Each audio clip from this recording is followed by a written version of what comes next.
Bonjour à vous toutes et à vous tous. Nous sommes le dimanche 8 mai 2022. Donc, comme promis, nous allons nous intéresser aux législatives qui a lieu le mois prochain. Donc on va découper en trois parties les trois émulations en fait qui vont constituer, je pense, le centre de ces élections. Nous avons le parti de M. Mélenchon, de Marine Le Pen et de Monsieur Macron. Donc on va regarder un petit peu ce qu'il en est, qu'est-ce qu'il se dégage. Donc déjà, on voit tout de suite que les alliances, elles se font, donc des alliances complètement improbables où certains partis sont prêts à renoncer à l'essence même de ce qui les a construits pour s'associer en fait dans le but d'avoir quelques représentants au niveau des sièges, quelques élus. Donc ça paraît fou, donc je pense que le résultat sera à la hauteur en fait des mauvais choix qui seront faits. Donc on va des choix ou des bons peut-être, je ne sais pas. Donc on va commencer par le parti en fait RN. Alors déjà, je pense qu'on aura beaucoup d'abstention pour le mois de juin au niveau de ces législatives. On me dit là-haut que effectivement, on sera surpris sur le taux d'abstention, parce que la ferveur avec les élections présidentielles sont retombées. Donc on va regarder déjà, on se concentre sur le parti le Rassemblement National, et on va regarder un petit peu ce qu'il en est. Je me concentre. Alors, écoutez, le chat noir et, et la méchanceté. Donc c'est très, très annonciateur de quelque chose de complexe par rapport à la représentation et les élections de représentants au niveau... Ah, on va mettre 9 cartes au niveau RN. Alors, je vais faire en sorte que vous les voyez. On va partir sur la gauche. Voilà, je sais que vous aimez bien les lectures. 2, 4, 6, 8 et 9. Alors, on se lance. Alors, l'œillet.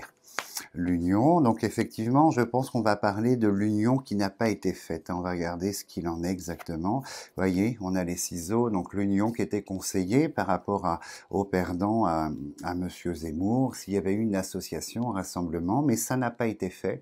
On a cette union avec les ciseaux qui n'a pas été réalisée. C'est un choix, en fait, de ce parti. Donc on va voir les conséquences. La grande famille qui est coupée en deux, la grande famille politique du RN. Vous voyez, les personnes qui étaient dans cette sensibilité, les ciseaux sont en plein milieu. Donc inévitablement, on va regarder les conséquences. Alors, dans les électeurs du RN, il y a une grande fidélité. Hein. On voit, on a la carte bleue, on a l'adhésion intellectuelle et spirituelle par rapport à ce que propose le parti. Mais on va regarder ce qui tourne autour de ça. Donc on voit, on parle de cette union qui ne s'est pas faite. On va voir les conséquences au niveau des élections. Mais on voit qu'il y a une grande fidélité et la continuité, en fait. Sachant qu'elle est arrivée, en fait, deuxième au niveau des élections présidentielles. On va regarder au niveau des conséquences ce qu'il en est exactement. Alors, l'œillet. Donc, l'œillet, vous voyez, c'est les représentants en général. Donc, l'œillet symbolise la jeunesse. Hein, donc, je ne sais pas si, en fait, il y a des noms connus qui vont se présenter. Vous voyez, du Bardella ou d'autres personnes, en fait, plutôt jeunes. On va regarder ce qu'il en est. Donc, alors... Donc Marine Le Pen, si elle se représente, vous voyez, dans sa circonscription, elle est élue. Hein. On a la chef ici, l'aigle, on a la chef, il n'y a aucun problème, et on a la Providence sur elle, elle sera réélue. Ça, c'est une évidence. Alors, ça paraît, vous voyez, il se passe quelque chose ici, d'un petit peu complexe, puisqu'on est dans l'affrontement de la parole face à Marine Le Pen. Je pense qu'on va avoir encore, d'ici les élections, d'ici le final, entre guillemets, une parole contestataire qui peut être dommageable pour ce parti. On voit que c'est noté ici. En revanche, je ferai un thème spécial sur le RN puisque je suis dans certaines visions qui m'indiquent en fait tout autre chose pour les prochaines présidentielles. Donc on va regarder, mais plus tard. Hein. Mais là, on voit qu'effectivement, si elle se présente, la couronne, la providence, le plaisir, son électorat, elle est réélue dans sa circonscription, il n'y a aucun souci. En revanche, ça va être un petit peu complexe. Là, les choses se gâtent ici. Et vous voyez, on avait ce conseil d'union, les ciseaux, donc l'union qui n'a pas été faite. Et on voit qu'il y a quand même des conséquences ici dans les consignes. Hein. Dans les consignes de vote, on a quand même cette idée que la voix du serpent ira contre ce parti. Qui est cette voie, donc on va voir si on me donne une indication, mais il est évident qu'il y aura des dommages par rapport à cette non-association, en voulant rester, vous voyez, très, très ancré sur une décision, ne tournant pas autour, et on voit, je pense pas que En termes de succès, ça ne m'apparaît pas comme étant un gros succès au niveau des législatives. C'est mieux que d'habitude, c'est une certitude, c'est noté là. Mais je ne pense pas qu'on ait un maximum de sièges. Voilà, la foudre qui s'abat dessus. Je ne pense pas qu'on ait, et le chat noir, un maximum de sièges, en fait. Non, ça m'étonnerait. Il est question d'avoir plus de succès, mais c'est très, vous voyez, c'est pas probant, hein. S'il y avait 17, je sais plus, 17 sièges, on va passer à quelque chose comme 25 ou une trentaine, mais 30, 40 grand maximum. On n'est pas dans un gros succès, je pense. Enfin, je dis 40 un peu au hasard, hein. C'est pour vous dire que comparé au, il y a plus de 500 circonscriptions, c'est comparé à ça, on est quand même sur un chiffre assez bas. Elle est réélue, c'est complexe, et je pense que c'est cet accord qui ne s'est pas fait peut-être un petit peu complexe. Mais on voit qu'il se passe quelque chose quand même d'ici aux législatives, au niveau du parti. On a la parole du serpent, une certaine émulation, un petit peu violente, et le chat noir qui sort ici. Donc je pense que vous voyez, c'est pas ce parti-là qui sera mené comme étant une opposante en fait au niveau des élections au régime en place, en fait, hein, par rapport au parti politique en place. À mon avis, non. On va comparer maintenant, on va regarder par rapport au parti, je ne sais plus le nom, ils viennent de le rebaptiser, la gauche qui a abandonné son parti propre pour adhérer en fait à celui de Monsieur Mélenchon. Donc on va regarder un petit peu ce qu'il en est pour ce parti en fait, hein. Et je vais poser la question tout de suite si effectivement ce sera une belle indication, si effectivement Monsieur Mélenchon finira Premier ministre en fait en passant par le biais des législatives. Je vais me concentrer sur lui. De ce que je ressens, je vous le dirai tout à l'heure, mais on va poser la question en fait, hein, on va savoir, mystère. Alors,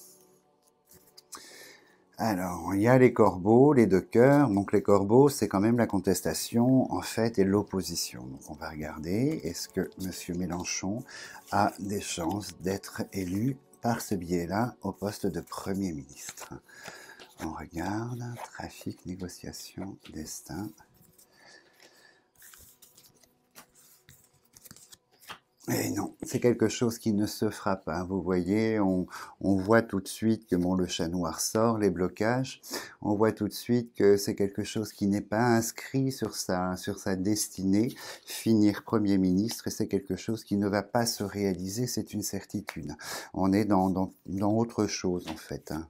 On est dans autre chose, et non, vous voyez, on sort la carte de l'État. L'espoir de providence face à l'État est contrarié par le chat noir. Il ne se passera pas ce qu'il souhaite au niveau de l'élection du Premier ministre. Non, ça c'est quelque chose qui est très marqué. Autre chose, probablement, parce qu'il y a un petit peu de... Hein, on a la couronne ici de la réussite pour le printemps-été, pour cette saison, là, juin, il y a quelque chose de positif, mais en termes de poste Premier ministre, non, c'est quelque chose qu'on ne verra pas. Donc, du coup, on va le mettre en fait on va mettre son parti, on va voir un petit peu ce qu'il en ressort. Est-ce qu'il y aura un mouvement assez conséquent en fait qui fera bloc à la politique de la présidence en place pour les législatives? On va voir s'il y a beaucoup de sièges, beaucoup de personnes à passer. Alors, je me concentre sur lui. Donc en demi-teinte, il y a toujours le chat noir sur lui, c'est assez impressionnant. En demi-teinte, on a la couronne. Donc la couronne, je pense qu'il se passe des choses positives, comme tout à l'heure. Mais le chat noir est annonciateur quand même de choses plus complexes. Beaucoup plus complexes qu'il ne paraît. Qu'il n'y paraît, pardon. Hop. Alors, on se concentre sur lui. Donc le nouveau départ, le serpent, l'élévation, l'opposition, la famille et le chat noir qui ressort. Oula, ça va, ça s'annonce compliqué pour... voilà. Mais je ne sais pas si c'est le fait ou les conséquences ici, mais 4 rouges, le serpent, la dualité, le corbeau, la foudre qui s'abat et le chat noir. C'est comme s'il se passait quelque chose de très étonnant. Donc on a la grande famille politique, c'est l'union, hein, on voit l'héritage d'hier, donc avec la base, la pyramide, ce nouveau départ qui se sont accordés. Moi je pense qu'il y a une grande partie de la gauche, des électeurs de la gauche qui n'iront pas vers en fait cette alliance avec les Verts et puis l'extrême gauche. Je pense qu'il y a ici il y a trop d'opposition pour que l'électorat de gauche à la base se tourne en fait, hein. Alors, et voilà, une rouge encore, oui. Et la fatalité, l'incertitude, Et on a la chauve-souris. Alors c'est très compliqué. Donc vous voyez, par rapport à sa demande papier d'État, ici, on a encore le chat noir. Donc il lui sera totalement impossible, en fait, de faire la demande et d'accéder au poste de Premier ministre dans ce troisième tour, entre guillemets. Alors on voit qu'effectivement, l'union qui a été faite, on a la chauve-souris, hein, l'union politique, hein, en mettant les Verts et la gauche et autres partis autour de M. Mélenchon. On voit que ça fera beaucoup de dégâts.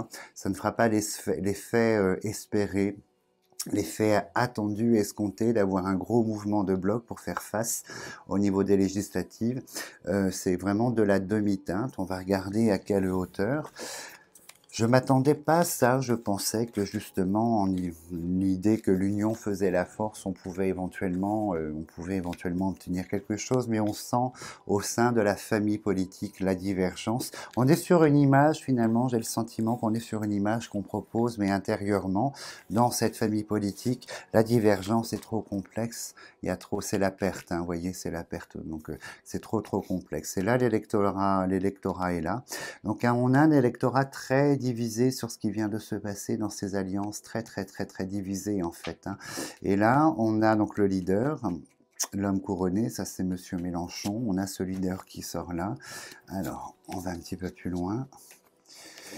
On a encore ce duel ici, comme tout à l'heure avec le RN, c'est assez étonnant. Donc en fait, on va regarder si ça correspond à la majorité présidentielle. Aussi, c'est ce nouveau, je sais plus comment, le nouveau nom qu'ils ont trouvé, Renaissance. Si c'est ça, ce duel Renaissance, on va regarder.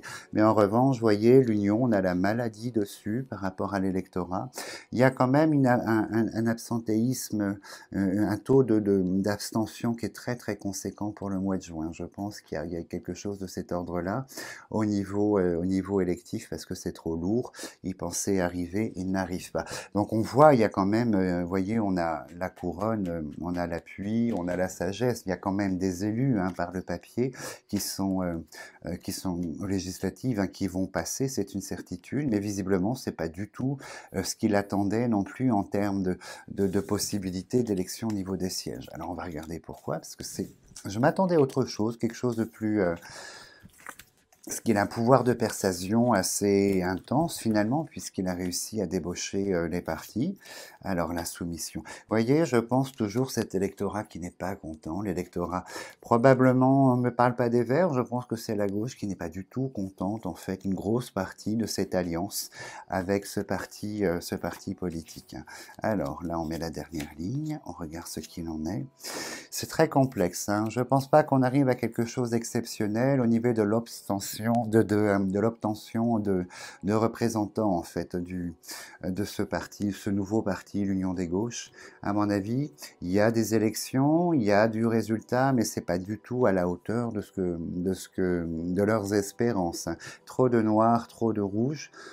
Si la chauve-souris est là. Donc on a les cartes qui vous indiquent effectivement tout, tout part d'ici, hein, les deux premières cartes, hein, la grande famille politique, et c'est la dissension. Je pense qu'on présente une vitrine, mais à l'intérieur, intrinsèquement parlant, dans ces alliances, on voit tout de suite que l'électorat qui est là est dans la soumission, la contrainte, nouvelle contrainte soumission, et le résultat sera là. Donc on n'est pas du tout à la hauteur des attentes de l'union des gauches, à mon avis. Donc on va comparer maintenant avec qui va être présenté par rapport au gouvernement en place. On va regarder l'émulation autour aussi. Évidemment, le gouvernement en place arrive à passer les législatives et à quelle hauteur. Alors, je me concentre dessus. Je ferai quand même une question sur l'absentéisme, hein, le taux d'abstention qui m'intrigue beaucoup. Alors là, je me concentre sur ce parti en place. Là aussi, on a le chat noir. Donc, vous voyez, l'opposition du chat noir de la femme. Alors, la femme, je pense que c'est le RN. Alors, est-ce qu'il y a un message caché dessous? Est-ce qu'on a un message caché dessous? Alors, donc il n'y aura pas d'alliance, hein. De toute façon, je vais vous dire, au niveau de certains partis, on ne verra pas ce qu'a fait l'extrême gauche avec la gauche et les écolos. Ça, c'est une certitude, hein, dans les autres partis. Alors, on se concentre, la passion, la parole. Donc quelque chose qui s'amorce ici, comme tout à l'heure on a l'héritage, l'épanouissement, la parole. Visiblement, vous voyez, la parole, la demande des votes pour ce parti, on va voir si elle est écoutée, mais il y a quand même un réservoir, une base ici qui n'est pas négligeable. Est-ce que la droite, en fait, va s'allier? Les dissidents de droite iront vers une alliance, en fait, avec le parti avec la présidence actuelle. On va regarder, Renaissance. Alors, on était là, élévation. On a le président qui sort ici. Donc là aussi, il y a beaucoup de complexité. Hein. Là aussi, c'est très complexe. Hein. Ça va être des législatives un peu folles. Enfin, vous voyez, ça va être on voit un socle ici, mais un socle qui est mis à mal quand même hein, pour ce parti, puisque là, il y a quand même la foudre qui s'abat dessus. Donc on va voir... ils vont avoir de très mauvaises surprises. Je pense qu'il y a des candidats, des gens sur qui l'on comptait qui ne passeront pas, en fait, qui ne passeront pas ce cap de la législative, en fait, à mon avis. On va voir beaucoup de surprises là aussi. C'est comme s'il y avait une base qui était très acquise, ici très ancrée, hein, l'épanouissement, la carte bleue et la pyramide, mais en revanche, elle est mise à mal par le serpent et la foudre, avec une forme d'opposition assez lourde. Vous voyez, la carte est tombée 3 fois, en fait, la même carte quasi au même endroit sur les 3 jeux. C'est très très étonnant. On va voir si le hibou sort. Alors, ici. Alors, on était sur la parole. Il y a quand même des consignes qui vont être écoutées, parce qu'on a les honneurs là, qui sortent sur la grâce, les honneurs. Le hibou, vous voyez, qui sort ici. Et la fidélité. Donc en fait, je pense, voilà, la fidélité au gouvernement, la fidélité au parti en place. Donc en fait, beaucoup vont être déçus. Hein, vous voyez, on a une réélection quand même des représentants de l'État. Donc en fait, on va aller quand même sur une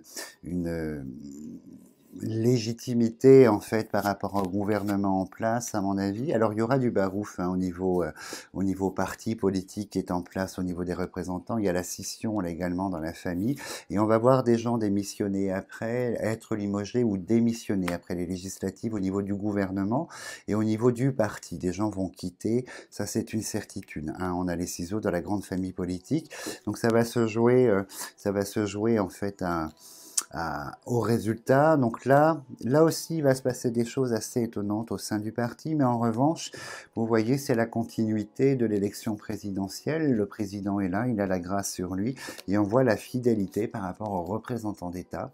On est sur l'État avec la fidélité à côté. Donc il y a quand même quelque chose de plutôt logique dans ces élections, en fait. Hein. Donc il y a beaucoup de vent, beaucoup de barouf encore au niveau de l'opposition du parti en place, mais on s'aperçoit que finalement le socle, la base, elle est ancrée et on voit cette fidélité de l'électorat en fait qui se met en place. Alors on regarde et vous voyez, je pense que dans le résultat, on a la Providence et la Renaissance. En fait, la Renaissance, sans faire de vilain jeu de mots. Alors, je pense que, vous voyez, il y aura une majorité présidentielle au niveau des élections législatives. Hein. Mais là, en revanche, il y a quelque chose de très très complexe ici qui va s'amorcer dans les prochains jours, comme s'il y avait, beaucoup de barouf au sein du parti. Est-ce que c'est le fait de la présentation des nouveaux ministres? Je ne sais pas. Je vais poser la question peut-être, mais je pense on va assister quand même à une scission, à des départs, à quelque chose de complexe suite aux législatives en fait, au sein du gouvernement, parce que c'est trop lourd, la chauve-souris, le serpent, les ciseaux. Il y a du limogeage ou de la démission, de la restructuration assez étonnante, hein, assez lourde et assez étonnante. Moi, je pense que c'est le parti en place en fait qui sera légitimé par une majorité visiblement au niveau de ces élections. On va aller un petit peu plus loin. Hop. Les 2 tours sont assez explicites ici. Il y a un homme qui va s'opposer terriblement, je ne sais pas, la foudre s'abat sur cet homme, un ministre, représentant du gouvernement. Est-ce que il n'y aura pas une séparation de quelqu'un pour se rallier à autre chose quand même? Parce qu'on voit, il se coupe de sa famille, hein, l'homme est là, c'est un choix qu'il fait, il se coupe de sa famille avant ou pendant les législatives ou peu de temps après en fait, et c'est avec perte et fracas, ça détonne. Donc vous voyez, on a la renaissance ici avec la tour, c'est le côté très ancré, très solide, très solide en fait. Je me demande s'il n'y a pas une affaire un peu judiciaire qui tourne ici. On va regarder, je me demande s'il n'y a pas, il y a la notion de justice quand même qui ressort par rapport à cet homme. Je ne sais pas qui c'est, donc c'est pas le thème, hein. Mais bon, on va en entendre parler visiblement. Alors ce que l'on voit, c'est que ce parti quand même obtient beaucoup de sièges en fait et que leurs représentants sont élus. Donc si je mets en perspective, je pense qu'on va se trouver avec les espoirs déçus, hein, au niveau de l'union des gauches, vous n'aurez pas ce que vous attendez. Pour les partisans, en fait, c'est pas du tout à la hauteur de ce que vous attendez et que ce réel nombre de voix, en fait, nombre de sièges que souhaite Monsieur Mélenchon, plus de 200 ou je sais plus combien, en fait, ça n'arrivera pas, hein. C'est pas suffisamment, parce que je pense qu'au sein de ce parti, quand les représentants de gauche seront élus dans certaines localités, en fait, ils se mettront en opposition par rapport à l'union des gauches, parce que pour moi, on est sur une vitrine, juste pour passer, et puis ramener du pognon pour la gauche qui est ruinée après ces élections. Donc je pense qu'on est dans cette dynamique et on va, après ces élections de représentants de gauche, hein, la gauche traditionnelle, elle va quand même prendre beaucoup de recul par rapport à l'extrême gauche, en fait. Je pense qu'on est sur une estrade, une aide, hein. On s'appuie sur l'extrême gauche pour passer et on va prendre de la distance après. Et je pense que ça va venir de là, entre autres, ce manque de légitimer, en fait, de légitimisation, pardon, sur ce parti-là. Il sera pas, en fait, il sera pas, comment dirais-je, satisfait du résultat inévitablement. Ce qu'il en ressort après pour le RN, effectivement, c'est mieux que d'habitude, mais c'est pas du tout là non plus à la hauteur de leurs attentes parce que c'était la candidate opposée pour les élections présidentielles et ça correspond pas en fait à ces 40% de vote pour elle, ça correspond pas. On est vraiment bien en dessous. Et il apparaît qu'effectivement au niveau de la droite, au niveau du parti en place, je vais quand même faire une coupe sur la droite, les Républicains. Il apparaît qu'on aura de l'union de toute façon et qu'il y a quand même une belle majorité, une grande tendance qui ressort pour le gouvernement en place. Donc alors, je lis dans vos têtes, hein, je ne fais partie je suis totalement apolitique, hein, comme ça va régler les choses.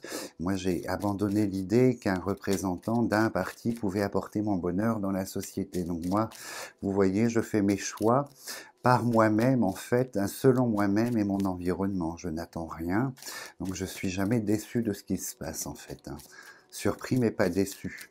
Alors, du coup, je fais juste une coupe sur les Républicains. On va regarder ce qu'il se passe. Ah, ils obtiennent quand même, on a la réussite et la parole. Vous voyez, les messages envoyés pour obtenir la couronne est quand même entendu. Il est un petit peu entendu puisqu'on a la couronne, la réussite. Donc on va faire une ligne, hein, pour essayer d'être un petit peu plus au fait, un petit peu plus clair. Pour les Républicains, on va voir ce qu'il se passe réellement profondément. Ils sont entendus. Après, à quelle hauteur, on va voir en fait, hein. Alors, la femme donc, et l'homme. Vous voyez, on a des représentants du Parti républicain qui seront réélus, ça c'est une certitude, et la famille politique est là. Vous voyez, elle se retrouve au niveau de l'État, la famille politique. Donc je pense qu'on peut envisager que des républicains vont adhérer au nouveau gouvernement par la suite, hein. Mais on voit que ce mouvement est complexe aussi, hein, la maladie. Bon, ça c'est le résultat des élections de Valérie Pécresse qui est là, le résultat. C'était Xavier Bertrand qui aurait dû représenter les Républicains, mais il s'est passé beaucoup de choses officieuses, on va dire comme ça, et on a amené cette femme en fait pour le représenter, mais si Xavier Bertrand était passé, je suis intimement convaincu qu'en fait on aurait eu un autre duel pour ces élections présidentielles. Je le ressens profondément. Donc on voit, il y a des choses, hein, on a la couronne ici, les honneurs, on a peut-être les ténors, les personnes publiques connues de ce parti seront, ou leurs représentants seront élus aux législatives, mais on a la stérilité ici. Donc c'est quelque chose, on va dire, d'assez Ah ben, il y aura un ministre ou deux ministres en fait des Républicains qui seront dragués par Renaissance et qui vont adhérer au parti macroniste en fait. Hein. On va débaucher du Républicain pour adhérer au parti. Mais on voit que c'est très très mitigé aussi. Mais elles sont assez, vous voyez, il y a beaucoup d'improbabilités en fait. Hein. Elles sont assez étonnantes ces législatives. Après, je vais regarder l'abstention. Hein. Mais on voit que donc il y a quand même des réélections au sein du parti, ça c'est une certitude. Alors, on regarde, mais c'est pas, on est loin d'une, là aussi d'un vent de marée, d'une vague en fait, hein, républicaine au niveau des législatives. C'est un peu partagé. Il y a quand même quelque chose de positif pour eux en termes de retour, mais ça n'est pas extraordinaire non plus. Ça n'est. Je pense qu'au niveau des élections, on va voir quand même, vous voyez, un partage assez étonnant entre le RN, l'Union des gauches, la droite en fait, hein, les républicains et Renaissance. Ça va être assez compliqué et je pense qu'on va avoir des alliances encore assez étonnantes entre Renaissance et les Républicains, malgré ce qu'ils disent aujourd'hui en fait, et des désalliances et des désamours au sein de l'Union des gauches. Alors je vais juste poser la question pour le taux d'abstention aux législatives. On va regarder un petit peu ce qu'il se passe. Alors, si on a les ciseaux, la faux, la chauve-souris, ce type de carte, ça nous indique qu'on aura un taux d'abstention important, voire record. Et si en revanche, on sort des cartes de continuité, comme l'héritage, la ruine, cette idée-là, on est à peu près sur la même hauteur que les présidentielles. Et si on est sur des cartes de nativité, découverte, c'est qu'il y a un regain pour la législative, en fait, et qu'on aura plus que d'habitude que les années passées de participation. Alors, on a, bon, vous voyez, ça n'intéresse pas grand monde. Hein. On a la perte de l'amour face aux législatives, donc il y a un grand désintéressement. Il y a un grand désintéressement de la population pour aller voter pour ces législatives, en fait. Là, je mets quelques cartes et on va regarder un petit peu ce qu'il en est pour le résultat. Au niveau de l'abstention, alors l'État, la famille, l'union. Alors, on a la contrainte ici, le destin. Et on a la foudre. Moi, je pense que vous voyez ici, ça va être quand même... la foudre s'abat sur l'amour. Donc, je pense, à mon avis, dès l'instant, la base, c'est que l'électorat est beaucoup dans la contrainte, en fait, avec ses alliances. Et je pense qu'au niveau des alliances, ça va pas trop le faire, en fait. On voit ce désamour face aux partis politiques de l'État, aux mouvements, aux associations politiques de l'État, et on voit l'environnement. Il y a une forme de désamour. Donc, je pense qu'on va être sur quelque chose de sans plus. Hein, vous voyez, il y aura de la participation. Il n'y a pas c'est pas record, visiblement. Il y aura de la participation, mais ça n'est pas très très folichon non plus. Vous voyez, ça, c'est secondaire. Je pense qu'il y aura d'autres priorités pour beaucoup de gens au juin que de se rendre au niveau des urnes. Donc voilà pour une première approche. Là, je sens quand même le barouf au niveau la présidentielle. Il se passe des choses un petit peu compliquées. Donc je reviendrai dessus ultérieurement pour vous laisser du temps libre ce soir, non plus ne pas me regarder pendant 3 heures. Donc je vous laisse méditer là-dessus et comment dirais-je, je reviendrai dessus un petit peu plus en profondeur sur ce qu'il y avait entre l'union des gauches, cette espèce de scission à venir. En fait, je pense que la gauche sert d'une image pour arriver. Il y a quelque chose de cet ordre-là. Et au niveau, en fait, je sais pas, ministère, au niveau des élus, c'est très complexe. Il y a de la scission, il y a du départ avec perte et fracas. Je pense que très médiatisé, on va entendre parler. Une petite valeur un peu étonnante. On va regarder, on ne sait pas. On ira plus en avant après. En tout cas, je vous souhaite un très très bon dimanche, une belle fin de week-end, et puis je vous dis à dimanche prochain.